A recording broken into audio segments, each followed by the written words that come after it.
In today's video, we are doing a complete macro analysis discussing why the future is still bright for Bitcoin, the key levels of which need to sustain to prevent Bitcoin from entering a high time frame downtrend, and even an indicator which can predict macro tops. Let's go ahead and jump on in.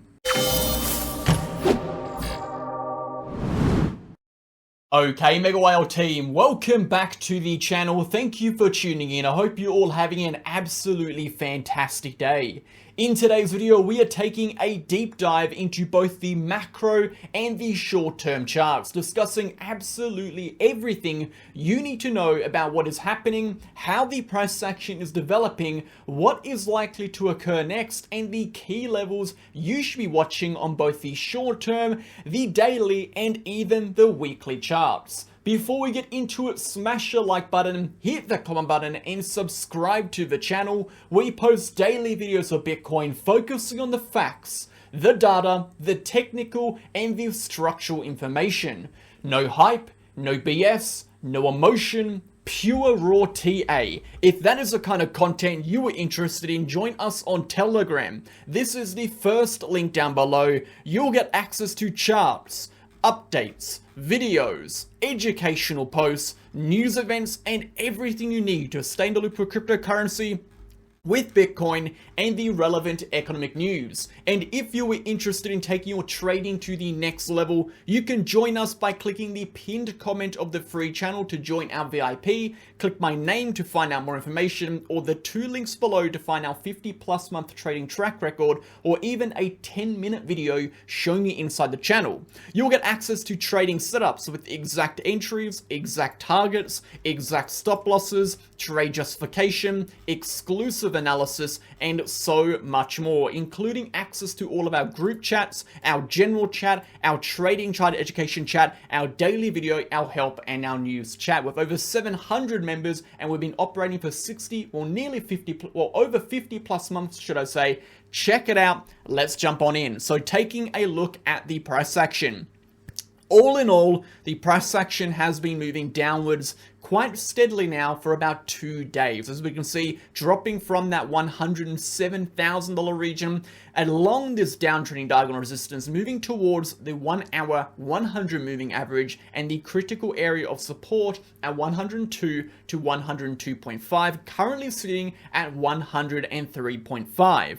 We are going to be discussing what this means and what the short-term price action will need to do to see a move toward the upside, as well as going over the high time frame levels, key levels of support, and even our macro technical indicators on the weekly. There's 62.09 on the RSI and that weekly downtrend on the Vortex trend indicator, which can predict the next top. Let's jump over to the market data to start with, however. 24-hour volume is down 27%. Market is becoming a little bit more boring again at 207 billion, with liquidations dropping 42% at 170 million, with 115 million coming from long positions and the 54 remaining coming from short positions. Looking at the DXY is dropping steadily into interest rate decisions. Again, while the DXY remains above this range high at 106 to 107, the expectations were that we reached that 110 zone, which we have reached, and potentially move upwards into 112 to 114. However, if we see the interest rates do move towards a potential reduction, and we see the Federal Reserve come out and say, particularly in their press conference, that they're going to be moving into an environment where they're looking to do more than 2 interest rate reductions, it is highly likely that the DXY will correct below this level of support and we will see a correction. Now, with the DXY dropping, as we know, the macro consequence of reducing interest rates following this flow chart over here is, of course, let's just go ahead and rewind that, is, of course, that inflation will eventually continue toward the upside and the dollar will decrease in value. Again, this is after many, many months of reductions in interest rates.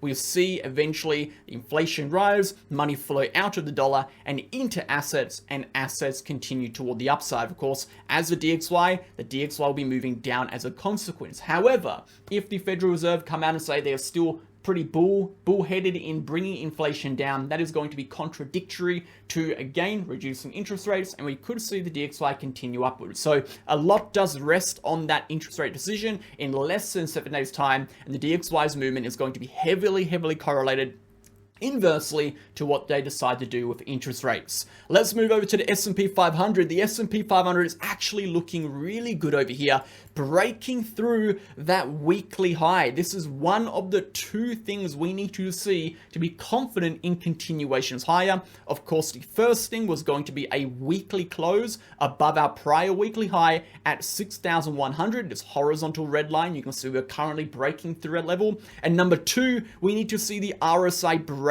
through this downtrend. Now, if we do not get both of these, that could indicate this is potential deviation. But if we do get both of these, that is going to confirm that not only have we seen a structural breakout of a range high, we've got the positive momentum to back that up and continue upwards. If we zoom out, we can see ever since our high on the 15th of July 2024, we have had this bearish divergence print, meaning we have had increase in selling pressure as the price action is going up. Essentially, the buyers have been exhausting. However, if we do see that breakout, that would suggest that that selling pressure that has been developing has been absorbed and the buyers are back in control. So overall, it is looking fantastic, and the S&P 500 could definitely indicate a continuation higher for the rest of the asset market, such as cryptocurrency, as they are correlated to a degree of 0.7 correlation coefficient. And of course, as we know, the interest rate decision is going to play a massive role in determining whether or not this breakout will sustain or if we are going to see that correction. So before we get into the rest of Bitcoin's analysis, guys, go ahead and sign up to BitGet, BitUnix, or BingX of the links down below.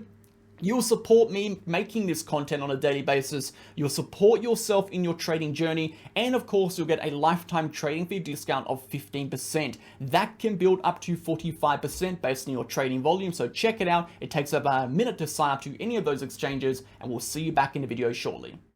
If you are looking for a new exchange or just want to support the channel, sign up to BitUnix with the link down below. You'll get a lifetime trading fee discount of 15%, which can build up to 45% based on your trading volume, as well as access to a bonus reward center, and of course, all of the exclusive campaigns we run on this exchange. You'll also get access to BitUnix being a non-KYC exchange, meaning you can sign up from anywhere in the globe without regulations. And most importantly, I only promote exchanges I trust and I use. As you can see, I trade on BitUnix very regularly, being the highest VIP level with over $500 million in trading volume for the last 30 days. And lastly, if you were interested in signing up to our other two exchanges, BingX or BitGet, you can also do that via the links down below. You as well will get the 15% trading fee discount and everything else that comes with it. Go ahead and sign up. Thank you for supporting. Let's jump back in.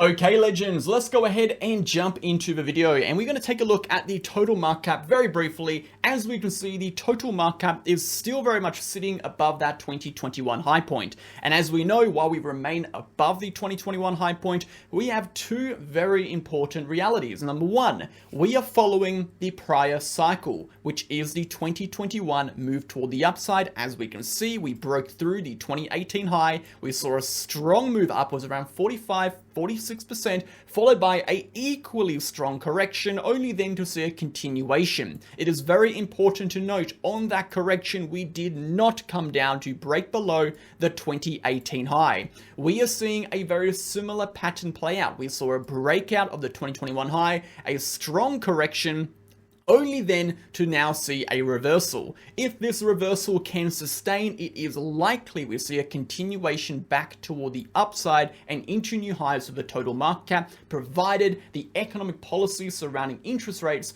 do not get squashed towards oblivion. Of course, as we know, if the Federal Reserve do not reduce interest rates or they stay bullheaded in bringing inflation down, it is unlikely interest rates will reduce enough to see assets move, or it is more likely the perceived systematic risk will decrease to the or increase to the point at which assets actually end up correcting. So it is very, very important we see those interest rates reduce to actually facilitate this macro growth in the asset market. And for that to occur, of course, we need to see the Federal Reserve ease off a little bit on bringing inflation down, because again, reducing interest rates, the natural consequence is inflation is going to generally come up.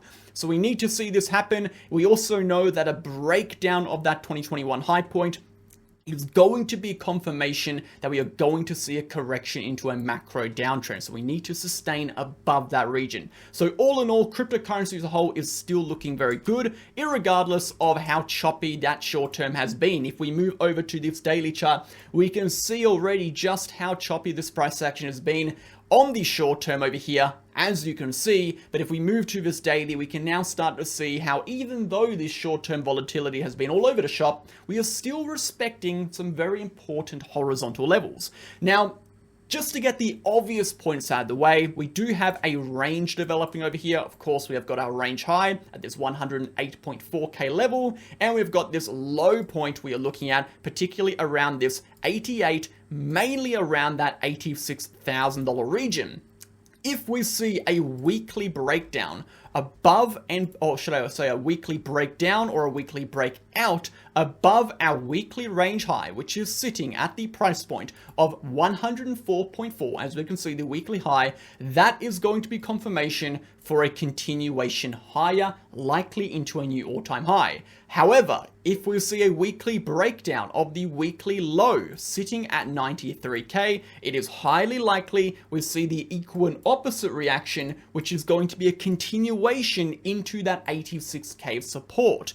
Now, if we see a move into 86,000, that is not going to be the end of the world for Bitcoin. But if we do drop below 86,000, that opens us up to this massive low historical resistance range where a major high time frame correction can occur. Now, if we do see this correction play out, the macro implications will be, number one, the total market cap would very likely break below its 2021 high, indicating deviation above the prior all-time high for the total, which could result in a correction. And number two, it would result in a weekly RSI breakdown, okay, of the 62.09 on the RSI, this horizontal red level. Now, you're probably thinking this isn't important, but the reality is, if we look back historically at every single time we have seen both breaks below this region or even breaks above this region from the downside, we see very strong reactions in the price action, whether that be a break up or whether that be a breakdown. Let's show you a few scenarios. Just going back over the last 4 to 5 years, we can see over here our breakdown occurring right over here on the 2nd or 3rd of January. We saw a very steep correction for Bitcoin, around 50-60%. We then saw a breakout, only to then see around 100% rally toward the upside. Following another breakdown, another 50-60% correction. As we can see, moving forward into 2021, we saw a breakdown following a 56% correction. We saw a break up, seeing a plus 30% move, and then we saw a breakdown resulting in the bear market. And this goes on and on and on, even into present date. Historically, the 62.09 has always marked a major reversal in price action. So for that level to be lost, we would need to drop below 86,000. So only a loss of 86,000 would, in our eyes, be the indication of a higher time frame correction. That means while we sit above 86,000 and while the total market cap remains high time frame bullish, the potential for moves into new highs remain solid. They remain in a real possibility. Now, if we move back to our weekly chart, we have another indicator, which is going to be the Vortex trend indicator.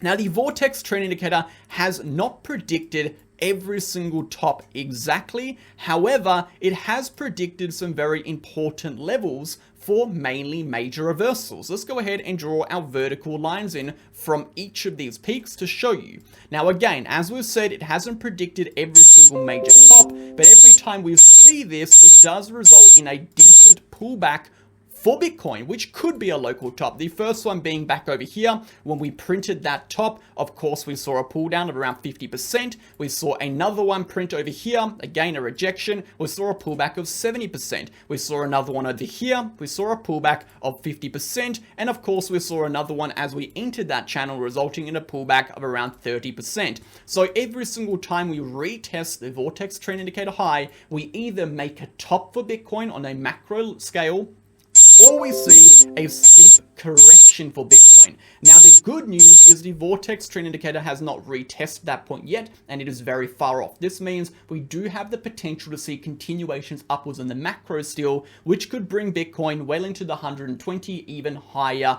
on the higher time frame, provided those levels we mentioned in the short term are able to sustain a support. So you can see how we do have some very tight invalidations we are beginning to develop at the 86. We have identified the high time frame consequences of the breakdowns or invalidations of these levels, but we are still optimistic for the future as we do have some very important levels of support we are sitting above. So at the moment, we are playing from an invalidation perspective. The trend is bullish, the expectations are bullish, provided the bearish invalidations, or should I say the bearish validations, do not get met. Let's quickly zoom over to the short-term price action. As we can see here, guys, for Bitcoin to be turning in an uptrend again for the short term, we have got this hourly downtrend spanning now. Let's take a look. I think it's about 2 days. Let's go ahead from that peak to the current. We're looking at about a day and 4 hours. So a little bit over a day, sorry. This hourly downtrend we do want to see sustain above. Okay, so we're currently sustaining below it. If we are able to break above this level, this is going to be the indication we could see a continuation, and we'll be watching back at these levels of liquidity. We're looking at this 107 to 108 point for a move back toward the upside. Again, we need to see that price action at least sustain above the 200 moving average. If we drop below that 200 moving average, it is very probable that we see a correction below 102.5. 102.5 being a very important level. This is going to be that prior level of resistance, this prior lower high point from our high at 108, acting now as an area of support. So we do lose this level, we would likely see then an extended correction back into that $100,000 region. We're going to wrap it up there, guys. I think that's enough for today. Not a lot is happening on the short term, but I want to give a good overview of the macro and the macro expectations. It is important to note that economic policy, particularly monetary policy, stipulates demand of assets. If we go back to that, that classic flow chart we've talked about many times on this channel, particularly over the last 2 years, this flow chart here, which is essentially the flow chart of inflation, interest rates, interest rate trajectory, and how that trajectory forms the basis of perceived systematic risk, right? At the moment, it is the trajectory, okay, the expected trajectory of interest rates over the coming months, which not only forms the basis of perceived systematic risk, but it is also controlling the short-term price action and the emotions of investors at the moment into a position of uncertainty, right? Because there's uncertainty surrounding the future trajectory, there is going to be uncertainty in decision-making, and when there's an uncertainty in decision-making, we end up seeing stuff like this, right? We end up seeing these horizontal consolidations, these chop ranges, where we don't see definitive continuations, we just see aggressive chop, right? That uncertainty is solely driven through perceived systematic risk being, again, increasing as a consequence of the expected trajectory of interest rates shifting away from what it was originally a month and a half ago. So until we see the Federal Reserve come in and actually solidify that line, it is unlikely we see definitive changes in the risk asset market. As we've said, it is more likely we continue to chop. Thanks for tuning in, guys. Catch you guys in the next video. See you then tomorrow. Bye.